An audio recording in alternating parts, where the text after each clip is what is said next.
ஓம் சாந்தி. 19/7/2025 சாக்கார முரளி. இன்று சிவ பகவான் கூறுகிறார், இனிமையான குழந்தைகளே, நமக்கு யார் படிப்பிக்கிறார் என்ற குஷியில் சதா இருந்தீர்கள் என்றால் அது கூட மன்மனாபவ ஆகும். நேற்று நாம் கல்புத்தியுடையவர்களாக இருந்தோம், இன்று தங்க புத்தியுடையவர்களாக ஆகியிருக்கிறோம் என்ற குஷி உங்களுக்கு இருக்கிறது. கேள்வி: அதிர்ஷ்டம் திறப்பதற்கான ஆதாரம் என்ன? பதில்: நிச்சயம். ஒருவேளை அதிர்ஷ்டம் திறப்பதில் தாமதமாகிறது என்றால் நொண்டிக்கொண்டே இருப்பார்கள். நிச்சய புத்தி உடையவர்கள் நல்ல விதத்தில் படித்து வேகமாக முன்னேறி கொண்டே இருப்பார்கள். ஏதாவதொரு விஷயத்தில் சந்தேகம் இருந்தது என்றால் பின்தங்கி விடுவார்கள். யார் நிச்சய புத்தி உடையவர்களாகி தங்களுடைய புத்தியை பாபாவிடம் ஓட வைத்து கொண்டே இருப்பார்களோ அவர்கள் சதோ பிரதானமாக ஆகி விடுவார்கள். ஓம் சாந்தி. மாணவர்கள் அனைவரும் பள்ளியில் படிக்கிறார்கள் என்றால் நாம் படித்து என்னவாக ஆகப் போகிறோம் என்பது அவர்களுக்கு தெரியும். இனிமேலும் இனிமையான குழந்தைகளுக்கு நாம் சத்யுக பாரஸ்புரியின் எஜமானர்களாக ஆகிறோம் என்பது புத்தியில் வர வேண்டும். இந்த தேக சம்பந்தங்கள் போன்ற அனைத்தையும் விட வேண்டும். இப்போது நாம் பாரஸ்புரியின் எஜமானர்களாக பாரஸ்நாத்தாக ஆக வேண்டும். முழு நாளும் இந்த குஷி இருக்க வேண்டும். பாரஸ்புரி என்று எதற்கு சொல்லப்படுகிறது என்பதை நீங்கள் புரிந்திருக்கிறீர்கள் அல்லவா? அங்கே கட்டிடங்கள் அனைத்தும் தங்கத்தால் வெள்ளியினால் ஆனதாக இருக்கும். இங்கேயோ கற்களினால் ஆன கட்டிடங்களாக இருக்கிறது. இப்போது நீங்கள் கல் புத்தியில் இருந்து தங்க புத்தியுடையவர்களாக ஆகிறீர்கள். கல் புத்தியிலிருந்து தங்க புத்தியாக பாரஸ்நாத்தாக ஆகக்கூடிய பாபா வந்தால்தானே மாற்ற முடியும். இது இந்த கல் உலகத்தில் இருந்து தங்க உலகத்திற்கு செல்வதற்கான புருஷோத்தம சங்கம யுகமாகும். நேற்று கல் புத்தியுடையவர்களாக இருந்தீர்கள், இன்று தங்க புத்தி உடையவர்களாக ஆகிக் கொண்டிருக்கிறீர்கள். இந்த விஷயம் சதா புத்தியில் இருந்தது என்றால் அதுவும் கூட மன்மனாபவ ஆகும். சிவன்தான் அனைவருக்கும் தந்தை ஆவார். கிருஷ்ணரை அனைவருக்கும் தந்தை என்று சொல்ல முடியுமா? இதில் குழப்பமடைவதற்கான விஷயம் எதுவும் இல்லை. ஆனால் அதிர்ஷ்டம் தாமதமாக திறக்க வேண்டி இருந்தால் நொண்டிக்கொண்டே இருப்பார்கள். குறைவாக படிக்கக்கூடியவர்களை இவர்கள் நொண்டிக்கொண்டிருக்கிறார்கள் என்று சொல்லப்படுகிறது. சந்தேக புத்தியுடையவர்கள் பின்னால் இருந்து விடுகிறார்கள். நிச்சய புத்தியுடையவர்கள் நன்றாக படிக்கக்கூடியவர்கள் முன்னேறி கொண்டே இருப்பார்கள். எவ்வளவு எளிமையாக புரிய வைக்கப்படுகிறது. சிவபாபாவிற்கு தேகத்தின் போதை இல்லை. குழந்தைகளே, நான் சதா அமைதியாக இருக்கிறேன் என்று பாபா கூறுகிறார். உங்களுக்கும் கூட தேகம் இல்லாத போது தேகத்தின் போதை இருக்கவில்லை.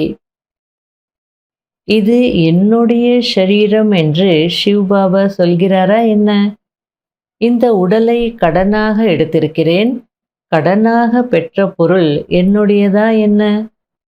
கொஞ்ச நேரம் சேவை செய்வதற்காக நான் இவருக்குள் பிரவேசித்திருக்கிறேன் என்று பாபா கூறுகிறார். இப்போது குழந்தைகளாகிய நீங்கள் வீட்டிற்கு திரும்பி செல்ல வேண்டும். பகவானை சந்திப்பதற்காக ஓடி வர வேண்டும். இந்த ரதத்தில் பிரவேசித்து பாபா ராஜ யோகத்தை கற்றுக் கொடுக்கிறார். இதன் மூலம் இந்த லக்ஷ்மி நாராயணராக ஆகிறீர்கள். நாடகம் எவ்வாறு ஆரம்பமாகிறது என்பதை கூட மனிதர்கள் மறந்துவிட்டார்கள். யார் யார் முக்கிய நடிகர்கள் என்பதையும் தெரிந்து கொள்ள வேண்டும் அல்லவா? நடிகர்களோ நிறைய பேர் இருக்கிறார்கள். ஆகையால் முக்கியமான நடிகர்களை நீங்கள் தெரிந்திருக்கிறீர்கள். நீங்களும் முக்கியமான நடிகர்களாக ஆகிக் கொண்டிருக்கிறீர்கள். அனைத்தையும் விட முக்கியமான நடிப்பை நீங்கள் நடித்துக் கொண்டிருக்கிறீர்கள். நீங்கள் ஆன்மீக சமூக சேவகர்களாக இருக்கிறீர்கள். மற்ற அனைவரும் உலகாய சமூக சேவகர்களாக இருக்கிறார்கள். நீங்கள் ஆத்மாக்களுக்கு புரிய வைக்கிறீர்கள். படிப்பது ஆத்மாதான். முக்கியமான விஷயம், ஒருபோதும் தேக அபிமானத்தில் வராதீர்கள். தன்னை ஆத்மா என்று புரிந்து கொள்ளுங்கள். எந்த ஒரு பாவ கர்மமும் செய்யாதீர்கள். நினைவில் இருங்கள். இல்லையென்றால் ஒரு விக்கர்மத்தின் சுமை 100 மடங்காகிவிடும். எலும்புகள் அனைத்தும் ஒரேயடியாக உடைந்து விடுகிறது. அதாவது அந்த தண்டனையினுடைய இன்டென்சிட்டி அப்படி இருக்கும்னு சொல்லிட்டு இருக்கிறார். அதிலும் கூட முக்கியமான விகாரம் காம விகாரம் ஆகும். குழந்தைகள் தொந்தரவு செய்கிறார்கள் என்றால் பிறகு அடிக்க வேண்டி இருக்கிறது என்று நிறைய பேர் சொல்கிறார்கள். இதெல்லாம் கேட்க வேண்டிய விஷயமே இல்லை. இது 1 பைசா அளவிற்கான சிறிய பாவம் என்று சொல்லலாம். அதாவது குழந்தைகள் ஏதாவது தொந்தரவு செய்தாங்கன்னா அடிக்க வேண்டி இருக்கு அப்படின்னு நிறைய பேர் சொல்றாங்க. அதுக்கு பாபா இதெல்லாம் கேட்குற விஷயமா என்ன? இதெல்லாம் கேட்க வேண்டிய அவசியமே இல்லை. இது சும்மா 1 பைசா அளவிற்கான ஒரு சிறிய பாவம் தான். காம விகாரத்துக்கு கம்பேர் பண்ணும்போது இதெல்லாம் ஒரு பெரிய பாவம் இல்லை அப்படின்னு சொல்றார். உங்களுடைய தலையில் இருப்பது பல பிறவிகளுக்கான பாவமாகும். முதலில் அதை பஸ்மம் செய்யுங்கள். மனிதர்கள் பயணம் செய்துவிட்டு திரும்புகிறார்கள். வீட்டிற்கு அருகில் வருகிறார்கள் என்றால் கட்டிடம் நினைவிற்கு வரும். குழந்தைகள் நினைவிற்கு வருவார்கள். வீட்டை அடைந்த உடனே குஷியாக வந்து சந்திப்பார்கள். மகிழ்ச்சி அதிகரித்து கொண்டே போகும். உங்களுக்கும் நாம் வீட்டிற்கு செல்கிறோம். அங்கே தந்தை மற்றும் குழந்தைகளாகிய நாம் தான் இருப்போம் என்பது நினைவு வரும். அதுபோல உங்களுக்கும் நம்ம வீட்டுக்கு போறோம், அங்கே தந்தை மற்றும் குழந்தைகளாகிய நாம தான் இருப்போம் என்ற விஷயமும் நினைவிற்கு வரும் அப்படின்னு சொல்லிட்டு இருக்கிறார். அதாவது சாந்திதாம வீட்டிற்கு செல்வோம், பிறகு ராஜ்யத்திற்கு வருவோம் என்ற டபுள் மகிழ்ச்சி ஏற்படுகிறது. அவ்வளவுதான். நினைவு மட்டும்தான் செய்ய வேண்டும். பாபா கூறுகிறார், குழந்தைகளே, நான் இந்த ரதத்தில் சதா சவாரி செய்வதில் எனக்கு ஒன்றும் சுகமில்லை. நான் குழந்தைகளாகிய உங்களுக்கு கற்பிக்க வருகிறேன். எருதின் மீது சவாரி செய்து கொண்டே இருப்பேன் என்பது கிடையாது. இரவும் பகலும் எருதின் மீது சவாரி செய்யப்படுகிறதா என்ன? ஒரு வினாடியில் வருவதும் போவதும் நடக்கிறது. சதா இருப்பதற்கு ரூல் இல்லை. பாபா எவ்வளவு தூரத்திலிருந்து படிப்பிக்க வருகிறார். அது அவருடைய வீடு சாந்திதாமம் அல்லவா? முழு நாளும் ஷரீரத்தில் இருப்பாரா என்ன? அவருக்கு அதில் சுகமே இருக்காது. அது கூண்டுக்குள் கிளி மாட்டிக்கொள்வதைப் போல் ஆகும். அதனால நான் எப்பவுமே இந்த பிரம்மா பாபாக்குள்ள இருப்பேன் அப்படிலாம் நினைக்காதீங்க. அதுல எனக்கு எந்த விதமான சுகமும் இல்லை. நான் வருவேன் போவேன் அவ்வளவுதான் அப்படின்றார். நீங்கள் பாக்கியசாலிகள். நீங்கள் உலகத்திற்கு எஜமானர்களாக ஆகுவதற்காக படிக்கிறீர்கள். அப்படிப்பட்ட படிப்பின் மீது எவ்வளவு கவனம் இருக்க வேண்டும். இனிமையிலும் இனிமையான தேடி கண்டெடுக்கப்பட்ட செல்ல குழந்தைகளுக்கு மாத் பிதா பாப் தாதாவின் அன்பு நினைவுகள் மற்றும் குட் மார்னிங். ஆன்மீக குழந்தைகளுக்கு ஆன்மீக தந்தையின் நமஸ்காரம். கடைபிடிக்க வேண்டிய முக்கியமான சாராம்சம். முதல் பாயிண்ட், இப்போது பயணம் முடிந்துவிட்டது. முதலில் நாம் நம்முடைய வீடாகிய சாந்தி தாமம் செல்வோம், பிறகு ராஜ்யத்திற்கு வருவோம் என்ற இந்த டபுள் மகிழ்ச்சியில் இருக்க வேண்டும். இரண்டாவது பாயிண்ட், தலை மீது என்ன ஜென்ம ஜென்மாந்தரத்தின் பாவங்களின் சுமை இருக்கிறதோ அதை பஸ்மம் செய்ய வேண்டும். தேக அபிமானத்தில் வந்து எந்த ஒரு பாவ கர்மமும் செய்யக்கூடாது.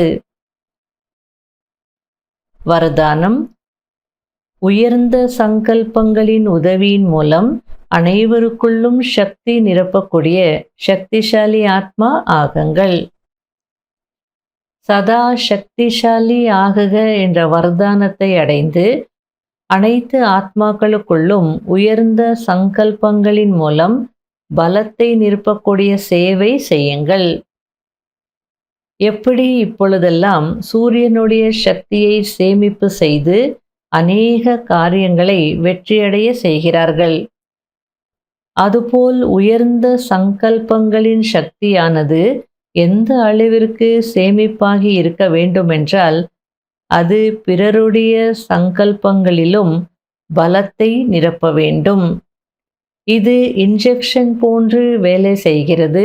இதன் மூலம் உள்ளுக்குள், அதாவது உள்ளுணர்வில் சக்தி வந்து விடுகிறது. எனவே இப்பொழுது உயர்ந்த பாவனை மற்றும் உயர்ந்த சங்கல்பத்தின் மூலம் மாற்றம் செய்ய வேண்டும். இந்த சேவை அவசியமானதாக இருக்கிறது. ஸ்லோகன்: மாஸ்டர் துக்கத்தை நீக்குபவராகி துக்கத்தையும் ஆன்மீக சுகமாக மாற்றிவிடுவது, இதுதான் உங்களுடைய உயர்ந்த கடமையாகும். அவ்வியக்த சமிகை: ஒரு சில குழந்தைகள் அவ்வப்போது பெரிய விளையாட்டை காண்பிக்கிறார்கள். வீணெண்ணங்கள் எவ்வளவு வேகமாக வருகிறது என்றால் அதை கட்டுப்படுத்தவே முடிவதில்லை. பிறகு அந்த நேரத்தில் என்ன செய்வது? நடந்துவிட்டதல்லவா, நிறுத்த முடியவில்லை, என்ன வந்ததோ அதை செய்துவிட்டேன் என்று சொல்கிறார்கள். ஆனால் வீணானவற்றை கட்டுப்படுத்துவதற்கு கண்ட்ரோலிங் பவர் தேவை. எப்படி ஒரு சக்திசாலியான சங்கல்பத்தின் பலன் பல கோடி மடங்கு கிடைக்கிறதோ, அதுபோல் ஒரு வீண் சங்கல்பத்தின் கணக்கு வழக்கானது நிராசை அடைவது, மனம் உடைந்து போவது மற்றும் குஷி மறைந்து போவதாகும். இதுவும் கூட ஒன்றுக்கு பல மடங்கு என்ற கணக்கில்தான் அனுபவம் ஆகிறது. ஓம் சாந்தி.